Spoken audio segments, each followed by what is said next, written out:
साथियों, आने वाले वर्षों में मैं भारत की खेती में कई बड़े बदलाव होते देख रहा हूं। भारत नेचुरल फार्मिंग का ग्लोबल हब बनने के रास्ते पर है। हमारी बायोडायवर्सिटी एक नया आकार ले रही है। देश के युवा भी अब एग्रीकल्चर को एक मॉडर्न स्केलेबल अपॉर्चुनिटी के रूप में देख रहे हैं। इससे देश की रूरल इकोनॉमी को बहुत बड़ी ताकत मिलने जा रही है। நண்பர்களே, வரவிருக்கின்ற ஆண்டுகளிலே பாரதத்தின் வேளாண் துறையில் பல பெரிய மாறுதல்கள் ஏற்படவிருப்பதை நான் காண்கின்றேன். பாரதம் இயற்கை விவசாயத்தின் உலகளாவிய மையப்புள்ளியாக ஆகும் பாதையிலே பயணிக்க தொடங்கி இருக்கின்றது. நம்முடைய உயிரி பன்முகத்தன்மை ஒரு புதிய வடிவத்தை எடுத்து வருகின்றது.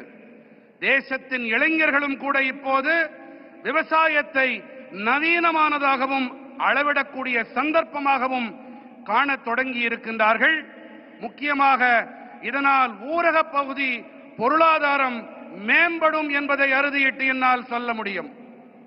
मेरे किसान भाई बहनों, बीते 11 वर्षों में देश के पूरे कृषि सेक्टर में बहुत बड़ा परिवर्तन हुआ है।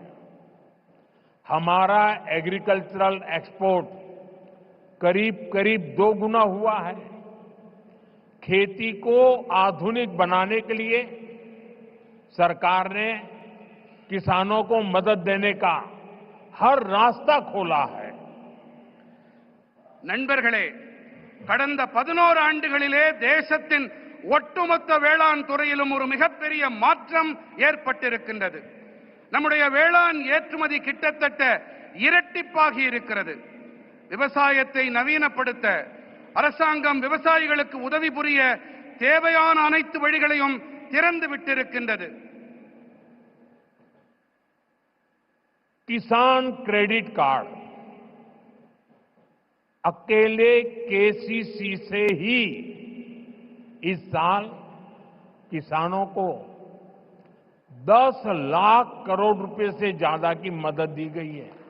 ये 10 लाख करोड़ आंकड़ा बहुत बड़ा है। 7 साल पहले पशुपालकों और मछली पालकों को केसीसी की सुविधा मिलने के बाद वो भी इसका जमकर लाभ उठा रहे हैं। बायो फर्टिलाइजर पर जीएसटी कम होने से भी किसानों को बहुत फायदा हुआ है. விவசாயிகள் கடன் அட்டை மூலமாக மட்டுமே இந்த ஆண்டு விவசாயிகளுக்கு 10,000 கோடி ரூபாய்க்கும் அதிகமான உதவிகள் அளிக்கப்பட்டிருக்கின்றன. 7 ஆண்டுகளுக்கு முன்பாக கால்நடை பராமரிப்பாளர்களுக்கும் மீன் வளர்ப்பாளர்களுக்கும் இந்த விவசாய கடன் அட்டை வசதி கிடைத்த பிறகு அவர்களும் கூட இதனால் நிறைவான பலன்களை பெற்று வருகின்றார்கள். உயிரி உரங்கள் மீதான ஜிஎஸ்டி வரியை குறைக்கப்பட்டதாலும் விவசாயிகளுக்கு அதிக ஆதாயங்கள் கிடைத்திருக்கின்றன.